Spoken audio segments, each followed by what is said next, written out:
Hello guys, this is Sharun here from 24/7 Techie, and in this video I will be reviewing the Miezu M1 Note and also be answering some frequently asked questions about the phone. Right in front of me you can see that I have a Miezu M1 Note that we unboxed some time back. I also made a gaming video about this. I also made a benchmark video regarding this. You can all check it out in the description below. I will leave the links. I will be showing you guys the box content of the phone. So if we unbox this box again, we can see that we'll get a couple of manuals, a specific which will tell you that earphones are not at all included, and a charging cable, and we'll get the SIM tray ejector tool on which it's written Fly Me. Yep. And we'll get a power socket, Indian socket, which is giving an output of 2 amp. I've used this, it's charging well. I've used this all, so I'll get rid of this box. So if we talk about the specs of the device, it is having a 5.5-inch Full HD display, which is not actually an IPS display. It's actually a IGZO touchscreen, which is a new type of a display which we'll be seeing now, and it is quite good. And it is powered by a MediaTek MT6752, which is an octa-core chip running at 1.7 GHz. The RAM inside the phone is 2 gigs, and it's also powering a 64-bit MediaTek processor, so that's also good. And the software is a part where the phone lags a bit because it's running on Android KitKat 4.4.4, on which it is topped by Fly Me OS 4.0. We'll talk about that a bit later. And the primary camera is a 13 megapixel camera with dual LED flash. Comes with autofocus and quite a good software to accompany it. And the secondary camera, the front camera, actually is a 5 megapixel fixed focus camera. So it's not an autofocus, it's actually a fixed focus, which gets you good amount of selfies and all. And it's also a wide angle. It's on the right, it's on extreme right, so it can get quite wide, so you can get a lot of people in the selfie. And if we talk about the storage, it is an 16 gigs model which has been sold in India, and there have been a lot of speculation about this model. I really have no idea about it's only my handset or all of the Indian handsets, because the specs on the internet shows that it has it is capable of external storage. It's a dual SIM device, so second SIM can be used as a hybrid SIM or a micro SD card slot. But I, in my unit, was not able to do that. I was not able to do it in the first SIM, not even in the second SIM. I've tried it many times. I almost damaged my SIM tray also. I have contacted Amazon India about this, and the people over there were also very reluctant. They also told me that they have no idea, and on the product page of Amazon.in, it really doesn't explains us if it's having a micro SD card slot or not. So we will go with a no micro SD card slot. If we get a future update, and I will talk with Amazon or Meizu, then maybe I will get a replacement for this unit and get to know if it's supporting micro SD card or not. And if we come to the battery, it is powered by a 3140 mAh battery, which is really good. So it can last you for more than a day. I was getting more than 4.5 hours of screen on time on a phone, which is really good for a 12,000 rupees phone, which is actually really good for any phone. So the battery life is really good. So connectivity is, it is a dual SIM phone. I will show you the SIM slot. So I was using a dual SIM phone, and it was running good. I've just now taken out my SIM to do this review so that it doesn't ring. So this is the SIM card 1, SIM slot 1, and this is the SIM slot 2. So this one, the first one is 4G capable, and it is supporting all 4G bands in India. So, and the SIM 2 is only 2G capable. So it is not a dual 4G standby phone, it is only a single 4G and a single 2G. So do remember that before buying this. And if the screen, as we should talk about the screen, it's actually protected by Gorilla Crowning 3, and it is really good because I have been using this phone for now 5 or 6 days now, and there's not even a scratch. I've never used a case or a scratch guard for this, as we cannot get a case or a scratch guard right now in the local markets, as the phone is really very new, and the display quality is really amazing. It doesn't belong here. Actually, this display quality is so good that it should belong above 15,000 price category. The 1080p display that they have been using on this phone is really good. It is really good. I'm not a gamer type of a person. I never like playing games on my phones. I've always kept a tablet for that. But this phone really, I was curious on playing games on this phone because of the gaming review that I had to do. As you can see, I never stopped playing the Leo's Fortune on this game because the display quality is so good that I was not able to stop myself on playing the game on this. The brightness level also, the outdoor capabilities are also really good, and the screen also gets very bright. As you can see, the screen gets very bright. So yes, the display quality is really good. The display is on a bit of a warm side, but we can change it, we can customize it anytime. As you can see in this color temperature, I've set it to default, which is in middle, but we can change it to cool or warm. So you can choose it whatever preference you like. So that's not a big issue for us. And if we come to design and build quality, that's where things get interesting. The build quality of the phone is really good. It is quite sturdy. There's no crackling noise, there's no bend or anything, and there's nothing. It's all sturdy, quite good. There's a bit of air gap in between these two things, but that really doesn't disturbs the phone or handling.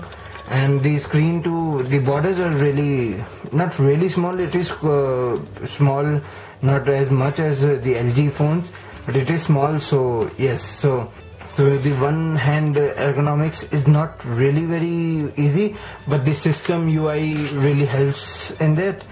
But the design is heavily inspired by Apple, the iPhone 5C. One of my friends also asked me if it really looks like a iPhone 5C, but on a bigger scale. Like it was on a 4-inch scale, and this is on a 5.5-inch scale. And the color scheme and the build quality is exactly the same as iPhone 5C. So they need to improve on that. But otherwise, it really is a good build quality. I won't call it as a good design, but the build quality is really good. And as you can see, the circle also over here, so it also looks like the fingerprint scanner or the home button that Apple uses. Yes, it's really a Apple influenced design or Apple inspired design. This is where the phone gets a bit interesting. When we ask ourselves, or when we look for, are the capacitive buttons backlit or not? And the answer is yes and no. Yes, because there's only one button below over here, not really an Android thing. There's only one button over here, and there's no back button or menu button or anything. There's only one button on which the whole of the user interface is there. So yes, it is backlit, but no, because we don't have any other buttons. But the button really is good. The light, the build quality.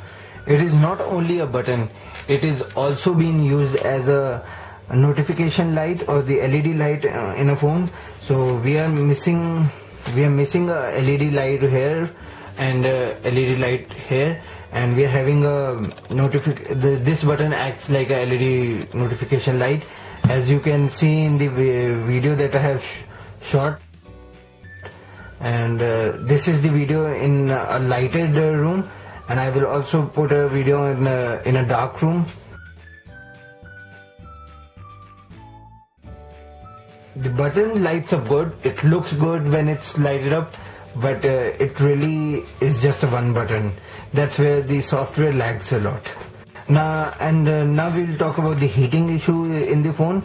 As the sub 15,000 rupees phones are a bit prone to the heating issues, and MediaTek processors have also been a bit of heating phones or heating processors. So yeah, but the MediaTek processor that has been used in this phone is really good.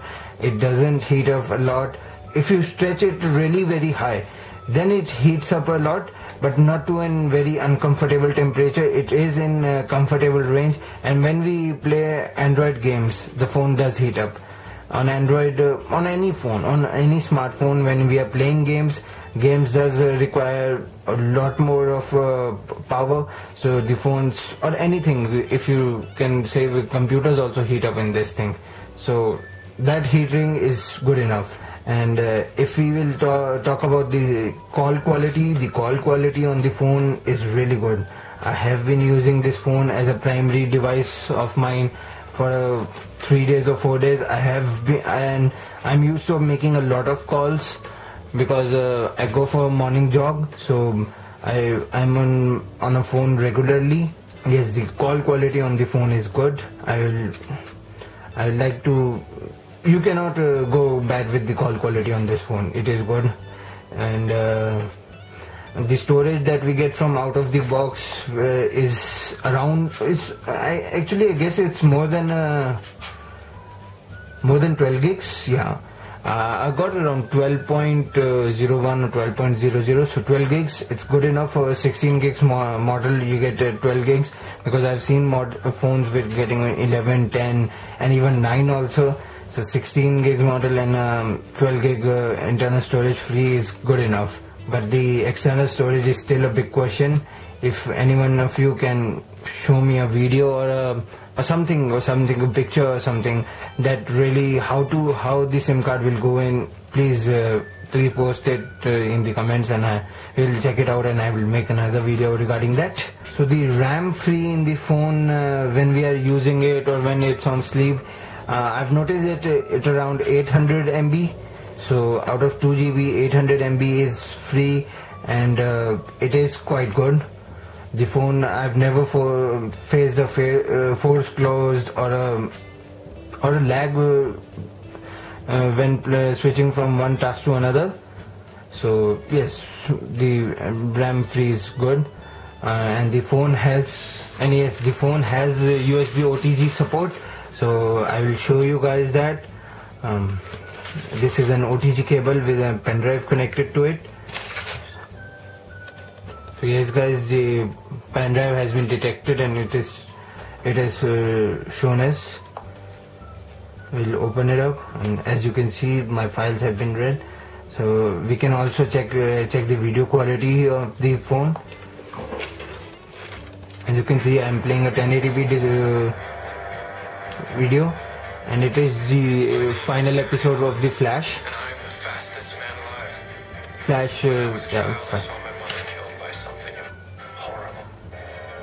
So as you can see, the video quality is also good. The sound output is decent. It's not really very good, but the sound output is decent. We can check it out with this song. Yeah.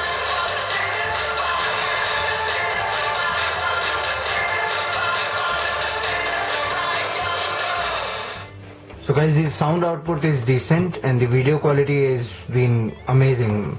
This phone has an amazing display. So yeah, if you're looking for a good display under 15K, this is the best you can get. This is the best. And If we go with the camera, go for the camera has been good. I have been using the camera for a while now, and I've taken a lot of photos from it, and it comes out to be okay. Yeah, so it really is a good, decent 13 megapixel shooter, and the 5 megapixel shooter from the front is also decent. Yeah, so the camera is not really amazing, but the features that it offers, like the manual mode, also the beauty, and it really works. The panorama is also good. Scan, slow motion, there's slow motion available on the video, so auto is everyone's favorite. So yes guys, the camera is decent. The software joining with the camera is good, but the camera, the lens and the thing that they have used is decent enough. So after the camera, you guys would be thinking the benchmark scores, and it's continuously scored above 40k in N2 benchmarks, and in every benchmark Nina market was 60.7 frame rate, so that's also really good. So the chipset that it's powering, the MediaTek chipset, is really good, that is powering the phone, and it is holding up to its 64-bit 2 gigs RAM. And after benchmarks, we'll think about the sensors. The phone has not compromised on any of the sensors. The sensors are working good, and all sensors are there. GPS, magnetometer, and everything is there. And yeah, the sensors are good. Now we will come to the main feature of this phone, or main drawback. We can call it everything, because it has everything in it. It's the software of the phone. The Meizu has worked a little bit on this. They have not worked a lot, but they have worked a little bit on this. The gestures are really good. The screen gestures are good. They tend to work about 8 out of 10 times, and the locking system is really good. I have got used to of this, and now for like an hour or so, I was using my OnePlus, and I was again and again pressing my home button to get it locked. So the lock system is good. You just need to touch the home button and it will lock automatically. So the locking system is good. But when we come inside the phone, when it comes out of the box, then not at all Google Play Google apps. It only comes with 2 Google apps, that is the Play Store and the Maps. Nothing else is available. I have not even downloaded any of these, because I was using my other phone for my Google stuff. So when we talk about the software of a phone, and especially powered on Android, we are very used to having a settings option in the status bar, and I'm used to of that. So whenever I go in the settings option, and I just keep finding setting button, and then remember that there's no settings option in this. So each and every time, if you are in an app or anything, if you want to go into settings, you cannot go to settings from here. You have to go to the main screen and then go to the settings. So yes guys, the settings is not really preferred here, the settings option. So as you can see, the Google Now launcher is supported. Google Now launcher has been supported, so yeah, that's good. But still there is no settings over here, and that really is not a good thing, because I'm used to that thing. Maybe that would be different for you guys, but for me a setting button is really necessary. And if we talk about the other features that they have provided, you may remind these features with the iPhone, like one of the circles that is hovering around here. And what this does is the same thing that an iPhone's Touch ID does. While we tap on the Touch ID, it will do the same thing. So yeah, it will bring the home to the half, so that we can easily use it with one hand, and it won't go back until and unless we have not double tapped on it back again. So yes, these things are good, but the software is a bit underdeveloped. Sometimes after a sleep, if you go into the message options, it is opening now smoothly because it has been running for a minute or now. But after like a half an hour of phone being idle, and then you pick it up, and if you press any of the things, then it will take around 10 seconds to open up, and that's not a good sign. This software needs to be developed. Then and I have been having this phone for a week now, and there have not been any of the software updates. So, and if Meizu have to come good against Xiaomi and get their market a little bit, so they need to work on their software. Xiaomi is really good at their software. Maybe sometimes they do hit or miss with their hardware, but they have never missed with this software. To conclude my review, I will just say a couple of things that are, if you can deal with a questionable service means after sale service of the phone, and no idea about the lollipop update. Lollipop or the Google I/O would be in a couple of days or 3 days, and if you have no idea about the future updates of the phone, then if you can deal with those things, then you should go for this phone. I have really not found any major con that should stop you from buying this phone. Yes, the design is a little bit inspired, but the build quality is really good, and the display is really amazing. It is a very expensive display, if I have to say. They have used a very good quality display. This display is not for this phone. This is for a more expensive phone. So if you can deal with those two things, no guarantee of future updates and a questionable customer service after sale service, then you should go for this phone. Thank you guys for watching this video. This was my review of Miezu M1 Note, and also answering some of the major questions about the phone. If you like this video, do hit the like button. If you didn't like, hit the dislike button, guys. But please do leave me a comment or a feedback what you didn't like or what you liked, and do subscribe to the channel, and I will be back soon and hope to see you soon. Thank you very much, guys.